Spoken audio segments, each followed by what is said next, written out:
त्वयि सति परमात्मन् माद्रजान्मुग्धान्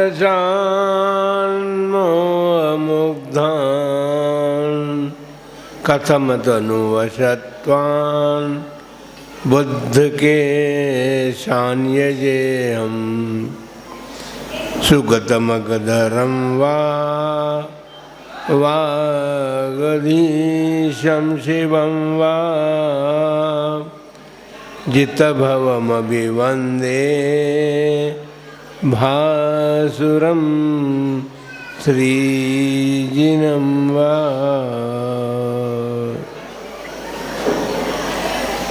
देवादिदेव 1000 श्री पार्श्वनाथ भगवान की 20वीं सदी के प्रथमाचार्य चारित्र चक्रवर्ती आचार्य श्री शांति सागर जी महाराज की, परम पूज्य आचार्य श्री वीर सागर जी महाराज की, परम पूज्य आचार्य श्री शिव सागर जी महाराज की, परम पूज्य दीक्षा गुरुवर्य आचार्य श्री धर्म सागर जी महाराज की, परम पूज्य आचार्य श्री अजित सागर जी महाराज की, परम पूज्य शिक्षा गुरुवर्य आचार्य कल्प श्री सुध सागर जी महाराज की, श्रीमद् जैन धर्म की 10 लक्षण महापर्व की, उत्तम ब्रह्मचर्य धर्म की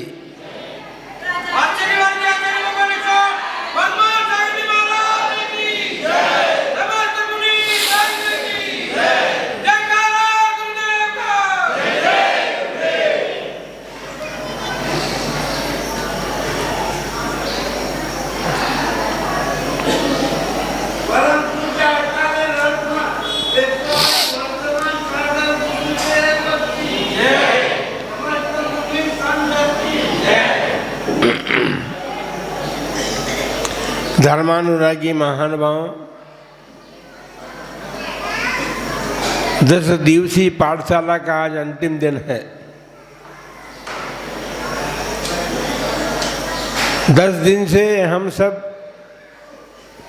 इस पाठशाला में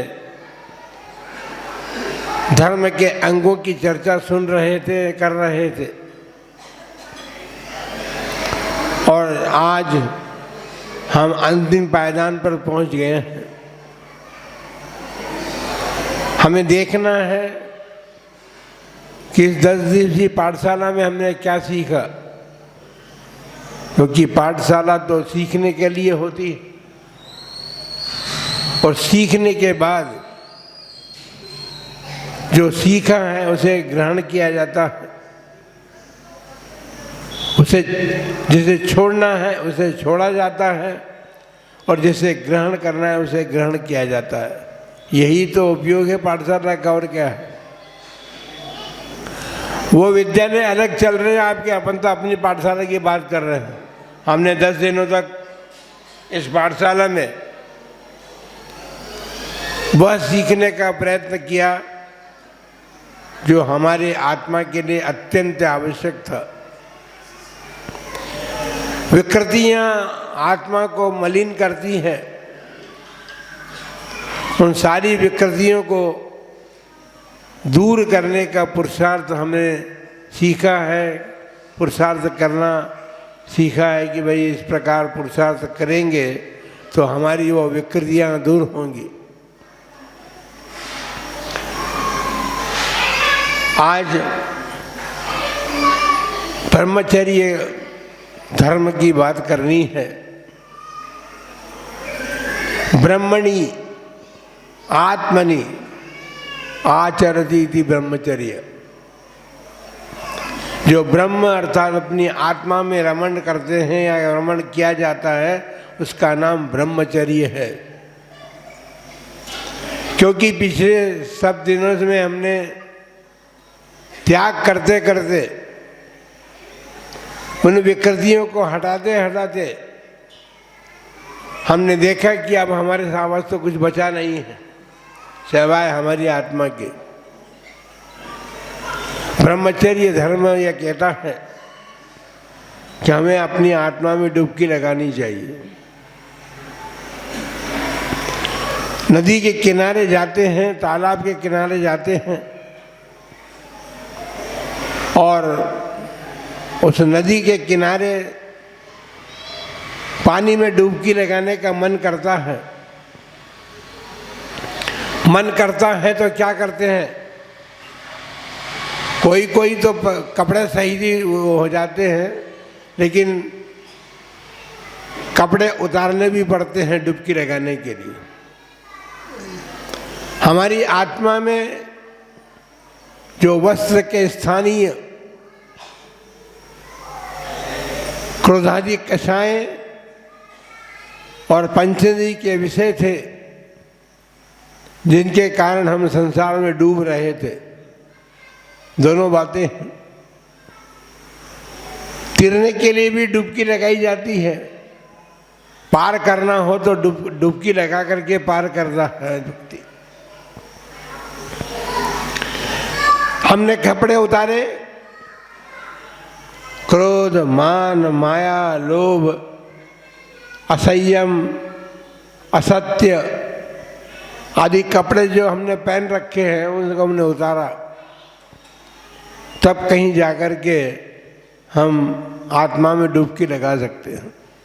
त्याग धर्म ने यही बात बताई हमको कि सब कुछ त्याग करो, सब कुछ छोड़ो, और छोड़ने के बाद फिर बचेगा क्या? सब छोड़ते जाएंगे तो बचेगा क्या? हम ही तो बचेंगे केवल, अर्थात हमारी आत्मा ही बचेगी, और उस आत्मा को प्राप्त करना ही हमारा उद्देश्य है। आत्मा स्वरूप में रमण करना, इसके लिए सारे विभाव भावों को हम छोड़ रहे हैं, छोड़ना सीख रहे हैं। हमने सीखा है और इन विभाव भावों को छोड़ करके हम आत्म रमण करने का प्रयत्न करेंगे। बंधुओं, संसार समुद्र से, समुद्र है संसार, उसमें हम डूब रहे हैं।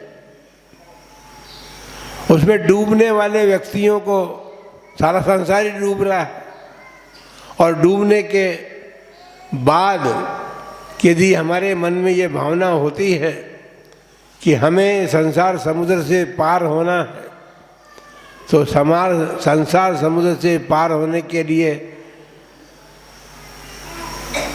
कला है, तैरने की कला। वही तो हमने 10 दिन में सीखा है कि वो तैरने की कला हम में आ जाए और हम तैर करके संसार समुद्र से पार हो जाए। बंधुओं, रत्नत्रय व्रत भी चल रहा है, अनंत व्रत भी चल रहा है, और इसके अतिरिक्त हमने 10 दिनों में अनेक व्रतों का अवलंबन लिया। व्रत उपवास करने की भावना हमारे भीतर जगी। हमने व्रत उपवासों के माध्यम से अपने आत्मा के भार को हल्का करने का प्रयत्न किया है, क्योंकि वजनदार वस्तु जो है वो कभी तैर नहीं सकती, उसे डूबना पड़ता है, डूबती है। जो हल्की हो जाती है वह तैर जाती है। संसार समुद्र में डूबे हुए आत्माओं को जो भार लाद रखा है, उस भार को उतारना पड़ेगा, तब हम हल्के हो जाएंगे और हल्के होकर के संसार समुद्र से पार हो सकते हैं। ये शिक्षा हमें 10 दिनों में हमें प्राप्त हुई है। बंधुओं, ब्रह्मचर्य जो है वो अमृत है। अभी तक हमने विष का पान किया है, और विष का पान करते करते हम मृत्यु को प्राप्त निकट पहुंच गए हैं। अभी भी शेष है। यदि हम जीना चाहते हैं तो फिर ब्रह्मचर्य रूपी अमृत का पान कीजिए। लोक में प्रसिद्धि है कि जब समुद्र का मंथन किया गया तो अमृत की प्राप्ति हुई। और अमृत जो है वो ऐसा पदार्थ है जो मरने से बचाता भी है और मरने भी नहीं देता है। जो मरता हुआ व्यक्ति हो, मरने के निकट हो, उसको भी यदि अमृत का पान करा दिया जाए तो उसका जीवन बच सकता है।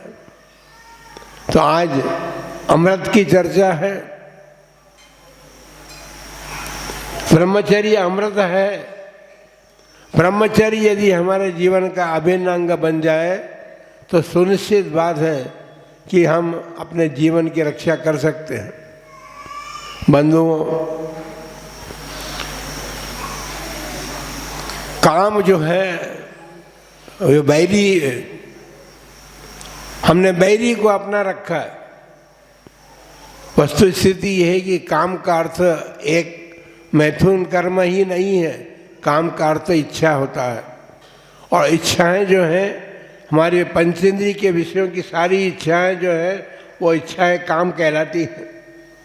और खास करके अपने स्पर्शन और रसना इंद्रिय के जो विषय हैं वो काम कहलाते हैं। और शेष इंद्रियों के जो विषय हैं वो भोग कहलाते हैं।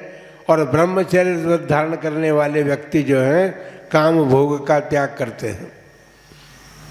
जो काम भोग का त्याग कर देते हैं वे अपनी आत्मा को डूबने से बचाने का पुरुषार्थ कर सकते हैं। आज भगवान वासुपूज्य भगवान का 12वें तीर्थंकर थे वे। लेकिन 24 तीर्थंकर में जो 5 तीर्थंकर हुए हैं उसमें सबसे पहले बाल ब्रह्मचारी थे जो वासुपूज्य भगवान थे। आज उनके मोक्ष कल्याण का दिन है। हमने उनकी आराधना भी की, अर्चना भी की।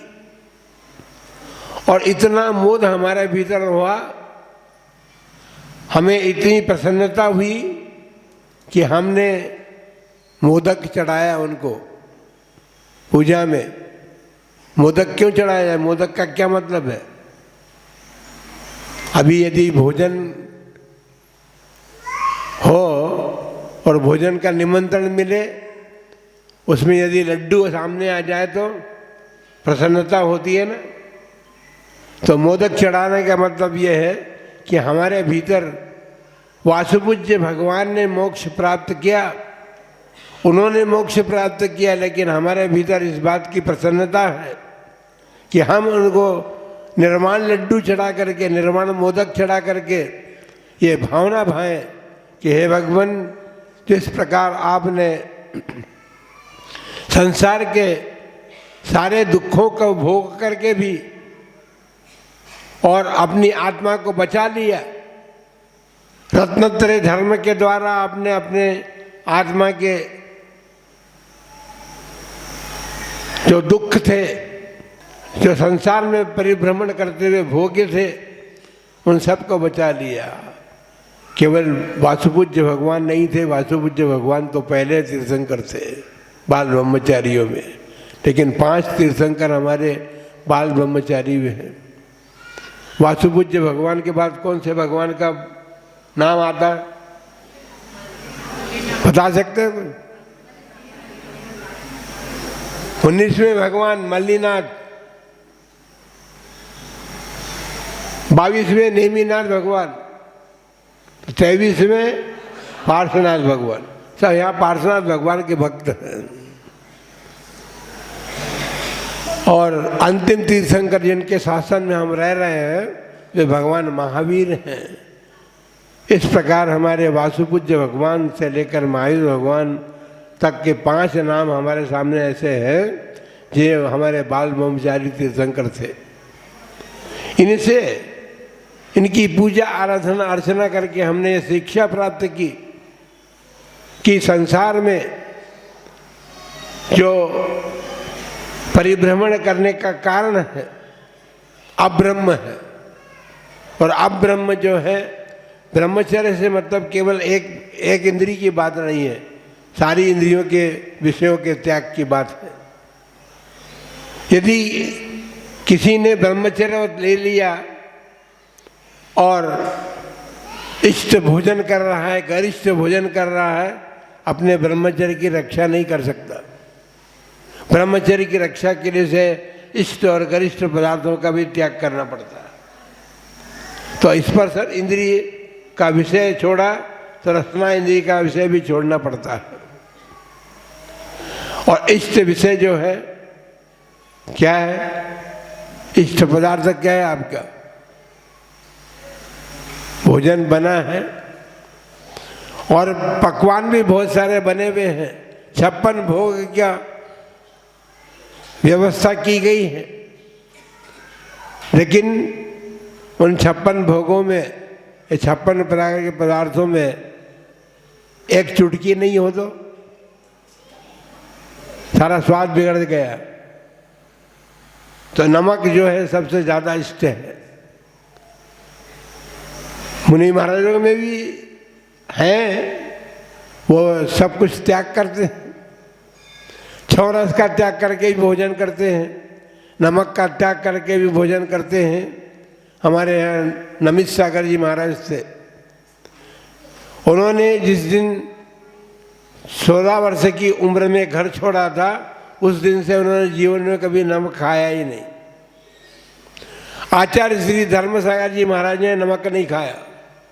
वीर चारित चक्रवर्ती आचार्य श्री शांति सागर जी महाराज ने केवल दूध के अलावा किसी भी रस का सेवन नहीं किया। वीर सागर जी महाराज ने भी केवल दूध के अलावा और कुछ भी नहीं खाया, हमारा और किसी रस का सेवन नहीं किया। सारे आचार्य जो है, आचार्य वीर शांति सागर जी, वीर सागर जी, शिव सागर जी महाराज, उन्होंने भी नमक नहीं खाया अपने जीवन में। शिव सागर जी महाराज के बाद आचार्य श्री धर्म सागर जी महाराज और आचार्य अजीत सागर जी महाराज, सबने अपने जीवन में उस इष्ट पदार्थ के त्याग का अपने जीवन में त्याग तो किया और त्याग के अतिरिक्त उसके प्रति आसक्ति भी नहीं रखी। बंधुओं, हमारे जीवन में आसक्ति का कारण तो सबसे बड़ा नमक है। दूध नहीं मिले तो चलेगा, कोई बात नहीं है, लेकिन नमक तो जरूर चाहिए भोजन में, है ना। तो बंधुओं, हमने एक बात आपको बता दें कि हमारे ब्रह्मचर्य व्रत में बाधाएं कौन कौन सी हैं। एक तो सुखदायक सैया का उपभोग करना, सुखदायक आसन पर बैठना। अब तो सबसे बढ़िया पदार्थ हमको मिल गया है, डनलप, उसका बिस्तर भी है, उसका आसन भी है, सब मिलता है। वो सुखदायक है, उसमें बैठते हैं, उसमें सोते हैं तो हमको आराम मिलता है, मन को सांत्वना मिलती है, मन प्रसन्न रहता है। और वस्त्र भी अब ऐसे नहीं सेवन करने चाहिए जो हमारे जीवन में सुखदायक हो।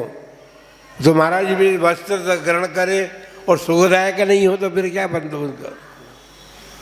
सुखदायक वस्त्र ग्रहण करने का मतलब शरीर को ढकना है। इसका मतलब ये नहीं कि आप दरिद्री बन करके, क्योंकि आजकल जो है फटे फटे कपड़े पहनने में लग गए लोग बाग। क्यों? क्योंकि फटे कपड़े अधिक महंगे मिलने लग गए। महिलाओं नहीं, पुरुष वर्ग के देखे देखा है। पुरुष वर्ग जो है तो हम उनसे पूछते हैं फटे वस्त्र क्यों पहनते हो? बोले महाराज इनकी कीमत ज़्यादा है। यानी इसका मतलब ये हो गया कि हमारे सेवन के लिए हमने जो अधिक महंगी वस्तु है उसका हम उपयोग करेंगे। लेकिन ये पता भी है आपको, फटे वस्त्र पहनने वाले अच्छी तरह सुन लें इस बात को कि यदि आप फटे वस्त्र पहन रहे हैं, भले आप उसके लिए पैसा भी खर्च कर रहे हैं, लेकिन आप जब कर्म बंद होगा तो आप अगले भाव में दरिद्री घर में उत्पन्न होंगे। फटे वस्त्र पहनना दरिद्री का सूचक है। और फिर हम इसकी तैयारी कर रहे हैं कि हम अगले भाव में ऐसे घर में पैदा हों जहाँ फटे वस्त्र मिले हमको। इसलिए ये व्यसन और फैशन ने हमको व्यसनी बना दिया है।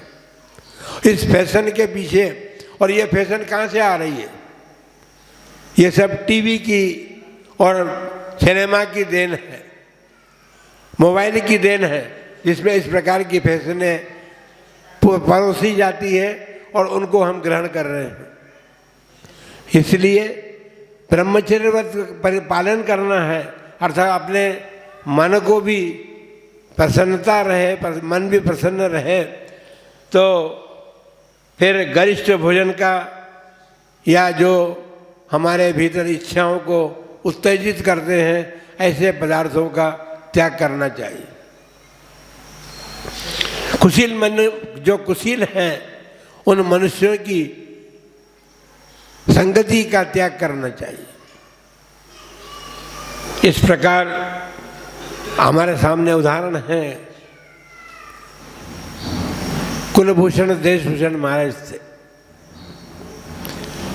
राजपुत्र थे, और शास्त्रों में कहा है कि ब्रह्मचर्य का परिपालन करना सीखने के लिए या ब्रह्मचर्य का परिपालन करने के लिए आश्रमों में निवास करना चाहिए। राजपुत्र थे, उनके घर में कोई कमी नहीं थी, लेकिन शिक्षा के लिए माता पिता ने उनको आश्रम में भेजा। छोटे छोटे थे और उनको आश्रम में भेज दिया। जब वो आश्रम में पढ़ कर के आए तो जब नगर प्रवेश हो गया और अब भवन में प्रवेश होना है, भवन में प्रवेश होते समय उन दोनों पुत्रों की नज़र पहुंची कि महल के झरोके में एक स्त्री खड़ी है, और वो इसलिए खड़ी थी कि भवन में जैसे प्रवेश होगा तो इन दोनों भाइयों का मैं स्वागत करूँगी। पर दोनों एक दूसरे, मतलब सब दोनों के मन में आया कि ये स्त्री की कैसे तो मैं विवाह करूँगा, वो दूसरा कह रहा मैं विवाह करूँगा। ये स्थिति बन गई कि लड़ाई बन गई, तलवारें उड़ गई आमने सामने। मंत्री जो होते हैं राजा के, वो बड़े कुशल होते हैं। उन्होंने देखा कि भाई ये नगर घर में प्रवेश करने के समय ये कार्य कैसे जो हो रहा है, तो उन्होंने मुझे जाकर के कहा, समझाया कि भाई क्या बात है। तो दोनों ने अपनी लज्जा को छोड़ करके दोनों ने मंत्रियों को कहा कि मंत्री ये लोग जो होते हैं वो सब काम ठीक करते, तो उनको बताया जाता है सब कुछ, कोई भी हो, राजा भी अपनी सारी बातें उनको बता करके उसे सलाह देता है।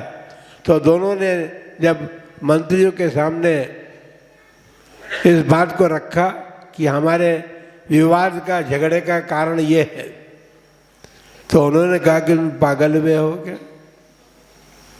जिसके लिए तुम लड़ाई करने के लिए तैयार हो गए हो, तुम्हारी तलवारें उड़ गई है, वो मालूम है कौन है? तुम बचपन में ही आश्रम में चले गए थे और अब आए हैं लौट करके, वो तुम्हारी बहन है, इतनी बड़ी हो गई है वो। तो आश्रम में, गुरुकुल में शिक्षा लेने का ये फल था कि दोनों भाइयों के मन में विरक्ति हो गई, वैराग्य हो गया। दोनों भवन में प्रवेश करने के बजाय वन की ओर चले गए और उन्होंने दीक्षा धारण कर ली। कुंथलगिरी में कुलभूषण देशभूषण भगवान की प्रतिमाएं हैं, वो वही कुलभूषण देशभूषण है जो इस प्रकार की स्थिति को प्राप्त होकर के वैराग्य हो गया था। तो देखिए, शिक्षा ऐसी ग्रहण करें हम, शिक्षा भले कहीं भी करें हम, लेकिन शिक्षा ग्रहण करते समय हमारे मन में ये भाव होने चाहिए कि हमें विरक्ति हो। आजकल की शिक्षा तो इसलिए ग्रहण की जाती है, कर रहे हैं लोग बात, एक शब्द हो गया जॉब। जो भी शिक्षा ग्रहण करता है उससे पूछते हैं हम कभी कभी कि भाई उच्च शिक्षा प्राप्त करके क्या करोगे, तो बोलता है जॉब करेंगे। अब बताओ, सेठ का लड़का नौकरी की बात सोच रहा है, जो अनेक व्यक्तियों को नौकरी दे सकता है, वो नौकरी करने की बात सोच रहा है। क्यों? क्योंकि नौकरी में लाखों रुपए की तनख्वाह मिलती है। इसलिए हमें शिक्षा ग्रहण करवाना है अपने बच्चों को, तो उनको भी ऐसी शिक्षा भी ग्रहण कराएं जहाँ उनके जीवन का निर्माण भी हो। यदि वहाँ नहीं होता है तो कम से कम अपने घर में तो उनके जीवन निर्माण के संस्कार दें उनको। जब जीवन निर्माण इस प्रकार होता है, देखिए आप, आचार्य श्री शांत साई जी महाराज ने अपनी अंतिम संलेखना के लिए कौन सा स्थान चुना? कुंथलगिरी। क्यों? देशभूषण और कुलभूषण भगवान वहाँ पर है, वो बाल ब्रह्मचारी है, और आचार्य महाराज भी बाल ब्रह्मचारी ही एक प्रकार से। यद्यपि उनका विवाह हुआ, लेकिन 9 वर्ष की उम्र में विवाह का क्या महत्व? 6 वर्ष की कन्या के साथ विवाह हो गया और 6 महीने के बाद कन्या मर गई, तो विवाह क्या काम आया? उन्होंने वहाँ प्रेरणा प्राप्त की महाराज भगवान के पास में, और प्रेरणा तो उनके जीवन में भगवान से उन्होंने प्रेरणा ली हो ऐसा नहीं, इसलिए नहीं है। उनके जीवन, उनका सारा जीवन जो है वो प्रेरणास्पद स्वयं अन्य लोगों के लिए था, और उनने स्वयं प्रेरणा प्राप्त करके अपने जीवन को निर्माण किया था। इसलिए जब जीवन निर्माण करते हैं तो जीवन निर्माण के साथ साथ उसका अंत भी आता है, और जब उसका अंत आया तो महाराज ने सोचा कि भाई हमने जीवन में भर में जो कुछ किया है उसका फल भी तो कुछ कुछ प्राप्त होना चाहिए। जीवन में हम करते हैं, लेकिन उसमें विचार भी नहीं करते कि हम क्या कर रहे हैं और क्यों कर रहे हैं। जीवन निर्माण के लिए किया जाता है कार्य, जो भी करें आप, व्यापारी व्यापार करे तो उसमें नीति अनीति का ध्यान रखना चाहिए उसको। जो राजनेता बन रहे हैं तो नेता भी नीतिवान होते हैं। ये आजकल तो सब भ्रष्टाचार है सब। तो इसलिए ब्रह्मचर्य व्रत ग्रहण करने के लिए देखिए एक बात कही है ज्योतिष शास्त्र में भी, कि मूल नक्षत्र जो है वो बहुत तीव्र होता है। ज्येष्ठ के महीने में अधिक गर्मी पड़ती है, और मध्याह्न का सूर्य जो है, जहाँ बादल नहीं है, मध्याह्न के सूर्य में भी बहुत अधिक गर्मी होती है। दुखदायी है। मूल नक्षत्र में जन्मा हुआ व्यक्ति भी सोचता है कि मेरे मूल नक्षत्र में जन्म हुआ है तो मैं जीवन में दुख पा रहा हूँ। ऐसा नहीं है। मूल नक्षत्र में तो हम दीक्षा भी देते। ये धारणा कैसे बन गई कि मूल नक्षत्र में जन्म लेने वाला दुखी होता है? मूल नक्षत्र में जिनको दीक्षा दी है वे सब दुखी है। तो फिर भी कोई बात नहीं, यदि लोगों की ये मान्यता है कि मूल नक्षत्र में जन्म लेने वाला दुख पाता है, और ज्येष्ठ के महीने में भी दुख पाया जाता है। एसी की आवश्यकता तो भी पड़ी ज्येष्ठ महीने की गर्मी से बचने के लिए। उसके अतिरिक्त मेघ से रहित, जहाँ आसमान में बादल नहीं हो और सूर्य जब चमकता है तो उसका तेज जो है वो दुखी करता है। लेकिन शास्त्रों में ये कहा गया है कि मूल नक्षत्र, ज्येष्ठ महीना, मेघ रहित आकाश और तपता हुआ सूर्य, इससे भी अधिक जो है अब्रह्म दुखदायी है। अब्रह्म इससे भी अधिक दुखदायी है, लेकिन हम अभी इस बात को समझ नहीं पाए हैं, इसलिए दुख ही दुख पा रहे हैं। ये बात नहीं है। महाराज कोई कह सकता है कि आप ब्रह्मचर्य की बात करो तो 5 ही तीर्थंकर थे, बाकी 20 तो हमारे जैसे थे, है ना? सबके सब यही कहोगे ना कि बाकी 20 तो हमारे जैसे थे। वो ठीक है, आप जैसे हैं, आप जैसे थे, मतलब विवाह किया था उन्होंने, विवाह किया था, घर बसाया था, संतान उत्पन्न की थी, लेकिन फिर भी सबसे विरक्त होकर के उन्होंने दीक्षा धारण की। है कोई ऐसा तैयार अभी? जयंती भाई, तैयारी है?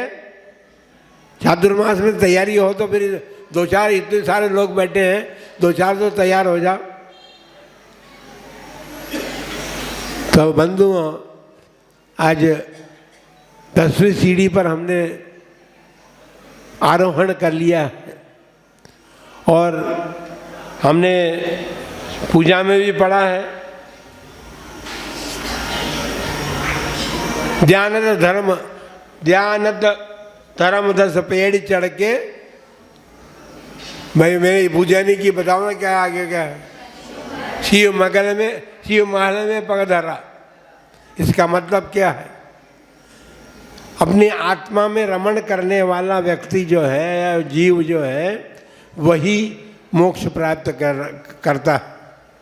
जिसने अपनी आत्मा का महत्व समझा है और आत्मरमण करने की जो बात थी, अर्थात ब्रह्मचर्य, अर्थात ब्रह्मणी ना आत्मा की बात करें अपन, तो आत्मा में रमण करने वाले उन्होंने शिवमग में पग रखा, अर्थात मोक्ष को प्राप्त किया। लेकिन धर्म 10 पेड़ी चढ़ के किसी स्थान पर हमको चढ़ना हो तो हम सीढ़ियों के द्वारा तो चढ़ते हैं। ये सामने सीढ़ियाँ हैं, जो सीढ़ी में लोग बैठे हुए हैं सब, ये सीढ़ियाँ चढ़ने के लिए है, बैठने के लिए नहीं है। सब वहाँ जा के बैठ गए, तो चेयर में रहना ना, सब चेयर खाली नहीं है यहाँ पर, तो सीढ़ियों पे जाके बैठ गए। कोई बात नहीं, सीढ़ियाँ चढ़ने के लिए है। तो हमारे पास 10 सीढ़ियाँ थी, हमने क्षमा से लेकर के आज ब्रह्मचर्य तक 10 सीढ़ियाँ चढ़ करके हम आगे बढ़ने का प्रयत्न करें। अभी मोक्ष तो होता भी नहीं है, मोक्ष होगा भी नहीं, लेकिन इसका मतलब ये नहीं है कि हम धर्म का परिपालन न करें। इस ब्रह्मचर्य की रक्षा के लिए, सील की रक्षा के लिए, सील के लिए 9 बाड़ा बताई। जैसा खेत होता है तो खेत को रक्षा करने के लिए उसमें बाड़ लगाई जाती है। बाड़ लगाने से खेत की रक्षा होती है। इसी प्रकार हमारे ब्रह्मचर्य की रक्षा के लिए, सील की रक्षा के लिए 9 बाड़ा बताई है। मन वचन काय और कृत आदि अनुमोदन। इन 9 कोटि से जो हम स्त्री मात्र का त्याग करते हैं, स्त्रियों के लिए भी कहा पुरुष का त्याग करने की बात है। घबराओ, तो दोनों तरफ बात है। ब्रह्मचर्य का मतलब मिथुन है, और मिथुन 2 से होता है, 2 का जोड़ा होता है जब मैथुन बनता है। लेकिन यदि आप ये कहो, शास्त्रों में पूजा में पढ़ते हैं ना, क्या पढ़ते हैं मैं भूल गया। सील रत्न की रक्षा के लिए 9 बाड़ हो गई, लेकिन उसके बाद क्या है? तजी के योगीश्वरा, तजी के योगीश्वरा है ना, क्या है वो काम? महिलाओं को छोड़ गए, क्योंकि महिलाओं को आपने अब्रह्म का कारण माना है। लेकिन महिलाएं भी तो अब पुरुषों का अब्रह्म का कारण मानती है, मानना चाहिए उनको। संसार में विषय बेल नारी तजी गए योगीश्वरा, लेकिन संसार में विषय वृक्ष तजी गई योगीश्वरी। पुरुष भी तो इसका काम कर सकता है ना, करता है। तो दोनों तरफ से बात है। लेकिन हम पूजा पढ़ते हैं तो हमने बेचारी स्त्रियों के ऊपर माथे ठोक दिया कि ये हमारे अब्रह्म का कारण है। ये बात नहीं, आप भी इनके अब्रह्म का कारण है। देखिए, देशभूषण कुलभूषण की बात है, लेकिन गृहस्थ अवस्था में सिर सुदर्शन थे। रानी का उनके ध्यान में बैठे खड़े थे, उनके रूप को देख करके रानी के मन में विकल्प हुआ और उसने उनको उठवा करके बुलाया। उसकी दासी उठा करके ले भी आई सुदर्शन साहब, लेकिन सुदर्शन सेठ ने अपने शरीर, हमने व्रत की रक्षा के लिए नपुंसक नपुंसक कहलाने का भी प्रयत्न किया। मैं नपुंसक हूँ, तुम्हारी क्या इच्छा पूर्ति कर सकता हूँ। तो इस प्रकार हम अपने व्रतों की रक्षा करने के लिए प्रयत्नशील रहें तो हमारा कल्याण हो सकता है। 10 दिनों में जो कुछ सीखा है उस 10 दिनों की शिक्षा जो है आप सबके जीवन में अंतिम सीढ़ी तक ले जाए आपको, और अंतिम सीढ़ी तक पहुँच करके आपका जीवन जो है सार्थकता को प्राप्त हो, धन्य बने आपका जीवन। मनुष्य जीवन जो है ये इसी धन्यता के इसी क्षण के लिए हमें प्राप्त हुआ है, उसे प्राप्त करके आप सब कल्याण करें। इन्हीं मंगलमय भावना के साथ जय हो महावीर भगवान की।